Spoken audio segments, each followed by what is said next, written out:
یا جس کو ابلیس جس کا نام تھا یا عزازیل تھا پہلے اس کا نام، یہ کیا ہے اور اس کے وجود کا اتنا تذکرہ قرآن میں کیوں ہے؟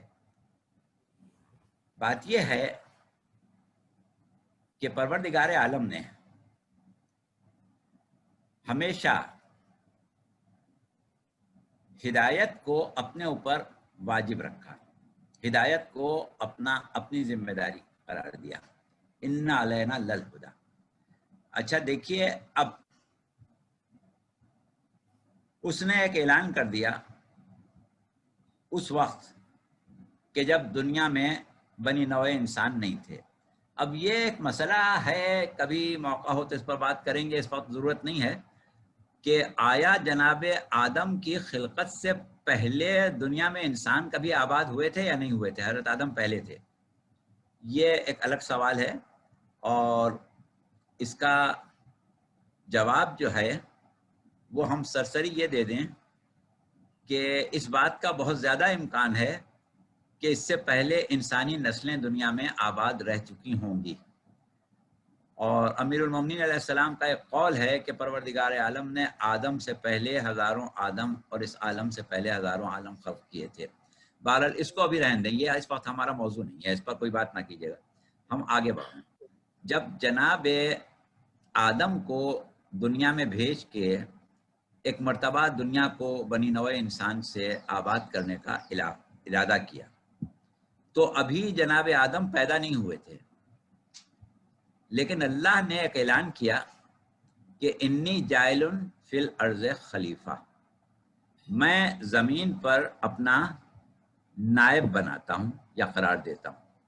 اس کا ترجمہ یہ بھی کیا جاتا ہے کہ میں زمین پر اپنا نائب قرار دینے والا ہوں۔ یہ اعلان اللہ نے کر دیا، اور اس کے بعد یہ کہا کہ فنفخت فیہ روحی، جب میں اس میں اپنی خاص روح پھونکوں، روحی یعنی میری روح۔ اب اللہ اپنی روح ڈال کے تو نہیں پھونک دے گا، یعنی مخصوص تخلیق، ایک انداز سے اس کو پیدا کروں، سویہ کا لفظ استعمال کیا، اس کو سنوار دوں، تو تم لوگ اس کی تعظیم کرنا۔ ابھی آدم کے پیدا ہونے میں ہزاروں سال باقی ہیں۔ کیا ہوا کہ ایک نفسیاتی طور پر وہ مخلوق جو زمانے میں ملائکہ کی شکل میں تھی، اس کو اللہ نے اس طرح خلق کیا تھا کہ غضب اور خواہشات ان کو نہیں دی تھی، انہیں صرف عقل دی تھی، صرف معرفت دی تھی، صرف اطاعت دی تھی۔ ان کے دلوں میں ایک شخصیت کا تصور پیدا کر دیا، اور اس شخصیت کو اپنا برگزیدہ کہہ کے متعارف کرایا۔ نتیجہ یہ ہوا کہ ان کے دلوں میں ایک عقیدت، ایک محبت پیدا ہو گئی ایک ایسی غائب ہستی سے جس کو ابھی انہوں نے دیکھا نہیں ہے، ان کے لیے غائب ہے، ایک غائب ہستی سے عقیدت اور محبت پیدا کروائی۔ اور اس کے بعد جب ان کی تخلیق ہوئی تو ملائکہ کا اعتراض صرف ایک تھا کہ پروردگار ہم تیری تسبیح و تقدیس کرتے ہیں، کیونکہ ملائکہ کی تخلیق جو تھی وہ عقل سے ہوئی تھی، اطاعت پر ہوئی تھی، عصمت پر ہوئی تھی، خواہشات تو غضب ان کے اندر نہیں تھا، شہوات نہیں تھی، تو وہ تسبیح و عبادت ہی کرتے تھے۔ لیکن جب انہوں نے آدم کی تخلیق کو دیکھا کہ آدم اس طرح تخلیق ہو رہے ہیں کہ ان کے اندر غضب بھی ہے، خواہشات بھی ہیں، تو انہوں نے ایک اندازہ لگایا کہ غضب و خواہشات کے ساتھ اگر کوئی مخلوق پیدا ہوگی تو وہ تو فتنہ و فساد کرے گی۔ تو وہ انہوں نے اللہ سے پوچھا تھا کہ اس کو بنا رہا ہے وہ جو فتنہ و فساد کرے گا، تو اللہ نے کہا تھا کہ جو میں جانتا ہوں وہ تم نہیں جانتے۔ اور ایک چیز یہ کی تھی کہ جناب آدم کو علم الاسماء عطا کیا، اور فرشتوں سے پوچھا، فرشتوں نے کہا ہمیں نہیں معلوم، حضرت آدم سے پوچھا، حضرت آدم نے بتا دیا۔ اب آپ خود سوچیں کہ کیا کبھی کوئی ایسا امتحان استاد لیتا ہے کہ ایک شاگرد کو تو پڑھا دے اور باقی شاگردوں کو نہ پڑھائے، اس کے بعد اس کو اس کے مقابلے پر کھڑا کر دے؟ ایسا تو کبھی نہیں ہوتا ہے۔ یہ جو جناب آدم کے بارے میں ہے کہ علم الاسماء دے دیا، یعنی جناب آدم کی تخلیق میں یہ صفت پیدا کر دی کہ وہ علوم کو سیکھ سکتے تھے، علوم کا احاطہ کر سکتے ہیں، وہ علوم کے اوپر تدبر کر سکتے ہیں، غور و فکر کر سکتے ہیں، علم میں اضافہ کر سکتے ہیں، معرفت میں اضافہ کر سکتے ہیں۔ یہ صلاحیت فرشتوں میں نہیں تھی، تو وہ فرشتوں نے کہا ہمیں نہیں معلوم۔ مطلب یہ کہ انہوں نے اس بات کا اعتراف کر لیا کہ جن صلاحیتوں کے ساتھ آدم پیدا ہوا ہے وہ صلاحیتیں ہمارے اندر نہیں ہیں۔ یہ تو ہوا ملائکہ کا اور جناب آدم کا قصہ۔ اب آئیے ابلیس کے اوپر۔ ابلیس جو ہے وہ ایک جن تھا اور بڑا عبادت گزار تھا۔ پروردگار عالم سے اس نے دعا کی کہ پروردگار میرا دل چاہتا ہے کہ میں انبیاء کے ملائکہ کے ساتھ شامل ہو کے صف ملائکہ میں تیری عبادت کروں۔ اللہ نے اس کی دعا قبول کر لی اور اس کو جو درجہ وہ چاہتا تھا وہ دے دیا۔ اب جب اس کو ملائکہ کے ساتھ شامل کیا گیا تو جو حکم ملائکہ پر نافذ تھا وہ اس پر بھی نافذ ہو گیا۔ جب وہ حکم اس پر نافذ ہوا تو ظاہر ہے وہ تھا جن، اس کی تخلیق جو تھی وہ ملائکہ کی جیسی نہیں تھی، اس میں خواہشات تھیں، اس میں حسد پیدا ہوا، اس میں تکبر پیدا ہوا، اور اس نے پروردگار عالم کے فیصلے کو قبول کرنے سے انکار کیا۔ بظاہر تو یہ لگتا ہے کہ یہ انکار اس وقت کا فوری طور پر اس کے ذہن میں آیا تھا، لیکن اللہ نے جب اس کو نکالا تو یہ کہا کہ ابا واستکبرا وکانا من الکافرین، کہ اس نے انکار کیا، استکبار کیا، اور یہ تو تھا ہی کافر۔ تھا کافر اس کا مطلب یہ کہ جب آدم کی خلافت کا اعلان ہوا تھا، ان کی تخلیق کا اعلان ہوا تھا، اسی وقت اس کے دل میں یہ بات آ گئی تھی کہ مجھے نہیں ماننا ہے، یہ بات میں نہیں مانوں گا۔ تو جب تک اس نے اس کا اظہار نہیں کیا اللہ نے بھی اس سے کوئی باس پرس نہیں کی، لیکن جب اس نے اظہار کر دیا تو اللہ نے کہا کہ تو نکل جا۔ اس طریقے سے ابلیس کا جو ایمان تھا وہ ثابت ہو گیا کہ وہ اللہ کو معبود مانتا ہے، اللہ کو وحدہ لا شریک مانتا ہے، اللہ کو لائق عبادت جانتا ہے، لیکن اللہ کے فیصلے پر راضی نہیں ہے، اللہ کے بنائے ہوئے کو ماننے پر راضی نہیں ہے۔ یعنی اللہ کو اپنا مولا، اپنا سرپرست اور اپنا شفیق اور مہربان آقا نہیں سمجھتا ہے، بلکہ اس کی طرف سے بدگمانی کرتا ہے۔ اس چیز کو اللہ نے کفر کا نام دیا، کہا کہ اس نے کفر کیا، حالانکہ اس نے تو کوئی ایسا کفر نہیں کیا تھا، اللہ کو وحدہ لا شریک مانتا تھا، قیامت کو بھی مانتا تھا، اللہ کو لائق عبادت بھی جانتا تھا، اور بڑی زبردست بات کہتا تھا کہ اللہ کے آگے جھکوں گا، غیر خدا کے آگے نہیں جھکوں گا۔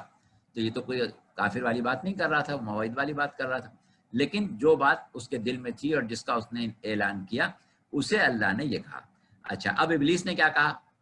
لَأَقْعُدَنَّ لَهُمْ صِرَاطَكَ الْمُسْتَقِيمَ، اس نے کہا اب میں صراط مستقیم پر بیٹھ جاؤں گا اور ان کی آدم کی اولاد کی اکثریت کو بہکا لے جاؤں گا۔ یہ اس کو اندازہ تھا کہ میں بہکا لوں گا، ہاں تیرے مخلص بندوں کو نہیں بہکا سکوں گا۔ وہ بندے پہلے تو آدم کو بہکایا، جی پہلے تو آدم کو بہکایا، پہلے تو آ رہے ہیں وہیں آ رہے ہیں، تیرے مخلص بندوں کو نہیں بہکا سکوں گا، یعنی جن کی بندگی میں کسی قسم کا کھوٹ نہیں ہے، مکمل طور سے تیرے بندے ہیں، ان کو میں نہیں بہکا سکوں گا، صرف ان بندوں کو بہکا سکوں گا کہ جو تیرے مخلص بندے نہ ہوں۔ اچھا، اب آگے قرآن کی آیتیں اور ہیں جو ہم نہیں پڑھ رہے ہیں، جس میں پروردگار عالم نے یہ کہا ہے کہ شیطان کا یا ابلیس کا اللہ کے بندوں کے اوپر کوئی اختیار نہیں، وہ کسی سے گناہ نہیں کرا سکتا، وہ صرف مشورہ دے سکتا ہے، وسوسہ ڈال سکتا ہے، اور اگر کوئی شخص اس کی بات نہ کرے تو ابلیس کے پاس کوئی ایسی چیز نہیں ہے جس سے وہ زبردستی منوا لے۔ اسی طرح کہا کہ ابلیس کا کہنا صرف وہ بندے مانتے ہیں جنہوں نے ابلیس کو اپنا ولی بنایا ہے، اپنا سرپرست بنایا، یعنی اللہ کی سرپرستی سے نکل کے شیطان کی سرپرستی میں آ گئے ہیں۔ اللہ نے اپنے بارے میں کہا کہ اللہ ولی الذین آمنوا یخرجہم من الظلمات الی النور والذین کفروا اولیاءہم الطاغوت یخرجونہم من النور الی الظلمات، کہ اللہ جو ہے وہ مومنوں کا ولی ہے اور ان کو ظلمتوں سے نکالتا ہے، نور کی طرف لاتا ہے، اور وہ جو کافر ہیں وہ طاغوت کے ولی ہیں اور وہ سے نکالتے ہیں اور ظلمتوں کی طرف لاتے ہیں. ٹھیک ہے, اس کو ذرا ذہن میں رکھیے گا ایک ایک لفظ جو ہم کہہ رہے ہیں. یعنی ابلیس کا یا شیطان کا کوئی بس نہیں تھا. دوسرے پروردگار عالم نے انسان کی سرشت میں, انسان کی تخلیقی صفات میں ایک صفت یہ رکھی کہ کوئی بھی انسان اگر انسانیت کے دائرے میں ہے تو وہ سوائے اللہ کے کسی کی عبادت نہیں کر سکتا. اور اس کو سورہ یاسین میں بیان کیا کہ الم احد الیکم یا بنی آدم اللہ تعبدوا الشیطان انہ لکم عدو مبین وان اعبدونی ھذا صراط مستقیم. اے بنی آدم کیا ہم نے تم سے یہ عہد نہیں لے لیا تھا کہ تم شیطان کی عبادت نہیں کرو گے کیونکہ وہ تمہارا کھلا ہوا دشمن ہے اور میری عبادت کرو گے, یہی صراط مستقیم. یہ انسان کی سرش میں ڈال دیا. اب آپ آئیے جناب آدم کو شیطان نے کیسے بہکا دیا. جناب آدم کو اللہ نے فطرت اسلام پر خلق کیا. فَأَقِمْ وَجْهَكَ لِلدِّينِ حَنِيفًا فِطْرَتَ اللَّهِ الَّتِي فَطَرَ النَّاسَ عَلَيْهَا. تم اپنے تمام توجہات کو اس دین کی طرف رکھو, بے عیب دین کی طرف, کیونکہ یہ وہ فطرت ہے جس پر ہم نے انسانوں کو خلق کیا ہے. تو جناب آدم کو فطرت اسلام پر خلق کیا گیا. جب جناب آدم فطرت اسلام پر خلق ہوئے تو فطرت اسلام میں جھوٹ, مکر, فریب, دھوکہ یہ چیزیں نہیں تھیں. جیسے ایک انسان جب فطرت اسلام پر بچہ پیدا ہوتا ہے تو اس کو نہیں معلوم ہوتا کہ جھوٹ بھی کوئی چیز ہوتی ہے, اسے نہیں معلوم ہوتا کہ دھوکہ بھی کوئی چیز ہوتی ہے, اسے نہیں معلوم ہوتا کہ فریب بھی کوئی چیز ہوتی ہے, اسے نہیں معلوم ہوتا کہ تصنع بناوٹ بھی کوئی چیز ہوتی ہے. وہ بالکل بھولا بھالا صاف ستھری فطرت کے ساتھ پیدا ہوتا ہے. جناب آدم بھی اسی طرح پیدا ہوئے تھے. اب وہ جو آپ سنتے ہیں کہ اللہ نے کہا کہ اے آدم تم اپنی زوجہ کے ساتھ جنت میں رہو, اسکن فی الجنت, تم جنت میں رہو. جنت عربی میں کہتے ہیں باغ کو, یعنی ایک خوشگوار جگہ پر ہو, بہت ہی ہری بھری جگہ پر, اور گھومو پھرو, کھاؤ پیو, جو دل چاہے کرو. لیکن دیکھو اس درخت کے قریب نہ جانا. اب آپ بتائیں کہ ایک درخت جس کے لیے کہا کہ اس کے قریب نہ جانا, اور آپ لوگ یہ سمجھتے ہیں کہ وہ گیہوں کا درخت تھا. بھلا کہیں گیہوں درخت میں نکلتا ہے, یا گیہوں کوئی ایسی چیز ہے کہ درخت سے توڑ کے کھا لی جائے؟ گیہوں گھاس ہے, ہربل ہے, اور کبھی بھی گیہوں جو ہے وہ درخت سے توڑ کے کھانے کے قابل نہیں ہے. سیب یا خوبانی کی طرح پیسا جاتا ہے, پکایا جاتا ہے, اس کے بعد جا کے کہیں کھایا جاتا ہے, اور وہ بھی ہزاروں دانے جو ہوتے ہیں اس سے ایک روٹی بنتی ہے. کوئی یہ نہیں کہ ایک دانہ توڑا اور کھا لیا. یہ ہیں تشبیہات, اور قرآن میں ویسے گیہوں کا نام بھی نہیں ہے کہیں, یہ اسرائیلیات سے آپ کے پاس آ گیا. تو وہاں پر پہلی چیز تو یہ سمجھ لیں کہ وہ جو جنت جس میں آخرت میں ہم جائیں گے یہ وہ جنت نہیں تھی, یہ دنیا ہی تھی. وہ جنت جو ہے وہ ہے عالم عقول. وہ ہم بعد میں آپ کو کبھی بعد میں سمجھائیں گے کہ عالم عقول کیا ہے, تجرد طعام کیا ہے. وہ تجرد طعام کا عالم ہے. وہاں نہ ہم اپنے انسانی جسم کے ساتھ, مادی جسم کے ساتھ جا سکتے ہیں, نہ کوئی جن اپنے ناری جسم کے ساتھ جا سکتا ہے. وہ ایک مقام ہی دوسرا ہے. اور حضرت آدم بھی ابھی جب مٹی سے خلق کیے گئے تھے, یعنی ان اجزاء سے خلق کیے گئے تھے جو مٹی میں ہوتے ہیں. آپ دیکھیں کہ انسان کا جسم جو ہے اس میں کاربن ہے, اس میں سلفر ہے, اس میں فاسفورس ہے, اس میں تمام وہ اجزاء ہیں جو مٹی میں ہوتے ہیں. اس لیے ہم کہتے ہیں کہ آدم مٹی سے پیدا ہوئے. تو وہ تمام اجزاء جو کہ مٹی میں ہیں اس سے انسان کا جسم بنایا گیا. تو اس جسم مادے کے ساتھ اس جنت میں جا کے نہیں رہ سکتے تھے, اسی عام دنیا میں تھے. اور یہاں پر ابلیس نے جو فائدہ وہ ان کے بھولے پن سے, ان کی معصومیت سے اٹھایا, اور یہ کہا کہ بھائی اللہ نے تم کو جانے سے منع کیا ہے تو حوا کو تو نہیں منع کیا ہے, اور قریب جانے سے منع کیا ہے, کھانے سے تو منع نہیں کیا ہے. اس قسم کے مکر و فریب جناب آدم کے سامنے رکھے گئے، جس سے وہ اس معنوں میں نہیں بہکے کہ اللہ کی بندگی سے نکل گئے، بلکہ حکم ارشادی کے خلاف ان سے عمل سرزد ہو گیا۔ حکم ارشادی ہم نے ایک اصطلاح استعمال کر لی، ایک ہوتا ہے حکم نہی تحریمی، ایک ہوتی ہے نہی ارشادی۔ نہی تحریمی یہ ہوتی ہے کہ جیسے اللہ نے کہا شراب مت پینا تو شراب حرام ہو گئی۔ اب نہی ارشادی کیا ہوتی ہے کہ آپ نے اپنے کسی بچے سے، چھوٹے بھائی سے یا کسی شاگرد سے یہ کہا کہ بیٹا جاؤ وہاں گھومو پھرو اور دیکھو وہ وہاں تم جا رہے ہو وہاں وہ چیز ملتی ہے وہ نہ کھانا، وہ نقصان دہ ہوتی ہے، بہت کھائی جاتی ہے وہاں، بہت سب لوگ کھاتے ہیں، تم نہ کھانا۔ تو کیا ہوا کہ یہ آپ نے اس کی محبت میں اس کو ایک مشورہ دیا ہے۔ یہ مشورہ تھا جو جناب آدم کو اللہ نے دیا تھا کہ ہماری محبت اور شفقت کا تقاضا یہ ہے کہ جس ذمہ داری کو پورا کرنے کے لیے تمہیں دنیا میں بھیجا گیا ہے، وہ ذمہ داری پوری کرنے سے پہلے تم کچھ دن ہمارے مہمان رہو اور ہم تمہاری خاطر تواضع کریں گے، تھوڑے دن بعد تم سے وہ کام مشقت لینا شروع کریں گے۔ لیکن کیونکہ اس مشقت سے پہلے ان کے درجات میں بلندی نہیں تھی، لہٰذا انہوں نے یہ چاہا کہ درجات بلند ہو جائیں۔ اور یہ جو ابلیس کا بہکانا ہے یہ نہیں ہے کہ گیہوں کھا لو یا انگور کھا لو یہ کھا لو، وہ وہی والی بات ہے کہ تم کو تو دنیا میں اللہ نے اپنا نائب بنا کے بھیجا تھا، تم یہاں کیا کر رہے ہو؟ تو اس طریقے سے ان سے ایک ایسی غلطی ہوئی جس کو ہم کہتے ہیں کہ خلاف ورزی نہی ارشادی، یعنی ان کے اوپر حرام نہیں تھا، وہ ان کو تو آنا ہی سننا تھا، لیکن کیونکہ وہ ایک معصومیت میں، بھولے پن میں اس بات میں آ گئے، لہٰذا اللہ نے ان سے ناراضگی کا اظہار کیا، اور اس کے بعد پھر اللہ ہی نے ان کو توبہ کا طریقہ بتایا، پھر اللہ ہی نے ان کی توبہ قبول کی اور اللہ ہی نے ان کو مقام بلند عطا کیا، اور آدم کو اتنی عظمت دی ہے کہ پروردگار عالم نے قرآن میں فرمایا کہ ہم نے مصطفیٰ کیا ہے آدم کو، نوح کو، آل ابراہیم کو اور آل عمران کو۔ تو ان اللہ اصطفیٰ آدم و نوحا و آل ابراہیم و آل عمران علی العالمین۔ تو جناب آدم ہمارے نظریے کے مطابق، ہمارے مذہب کے مطابق ایک نبی معصوم ہیں، اور ان سے کوئی انہیں حرام کام نہیں ہو سکتا تھا۔ وہ بہکانا اس معنوں میں تھا کہ جس کو ہم ترک اولا کہہ دیتے ہیں، یعنی اگر وہ اس کام کو نہ کرتے تو ان کے لیے زیادہ بہتر تھا، یہ ہے ترک اولا۔ تو اس اعتبار سے وہ بہکانے والی بات بھی نہیں ہے۔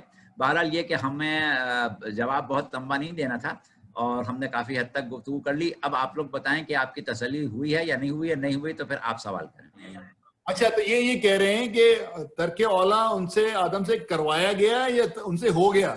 کیونکہ اگر ترک اولا نہ ہوتا تو میں اور آپ تو بیٹھا نہ ہوتے یا دنیا آبادی نہ ہوتی۔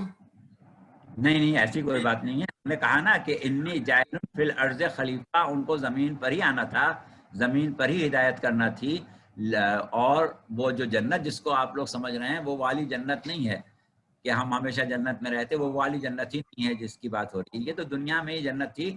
آپ سمجھ لیں کہ وہ آپ کا کوئی کینیڈا کا کوئی بڑا خوبصورت علاقہ ہوگا یا سوئٹزرلینڈ ہوگا یا کشمیر کی کوئی وادی ہوگی، وہ کوئی والی جنت نہیں تھی آخرت والی، وہ یہی دنیا تھی۔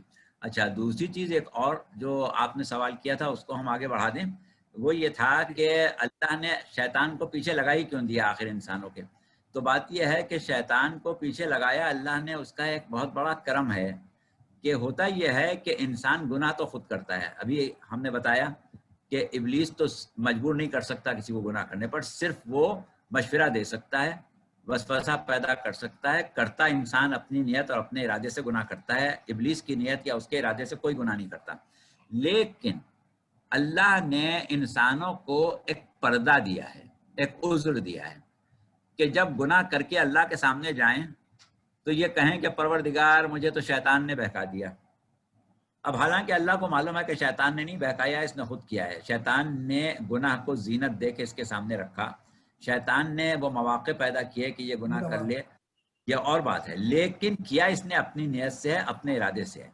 تو اب گناہ جو ہے وہ سبک ہو جاتا ہے، اللہ اس کو جلدی معاف کر دیتا ہے، اور وہ لوگ کہ جو نیکی کر کے اللہ کے پاس جاتے ہیں وہ ایسی نیکی کرتے ہیں کہ ابلیس سے کی جو مزاحمت ہے اس کو وہ رد کر دیتے ہیں، اس کو رون ڈالتے ہیں اور اس کے بعد نیکی کرتے ہیں. اگر ابلیس کا وجود نہیں ہوتا، شیطان کا وجود نہیں ہوتا اور انسان خود نیکی کرتا تو اس کی نیکی کا اتنا اجر نہیں ملتا جتنا شیطان کے بہکانے کے بعد کر رہا ہے.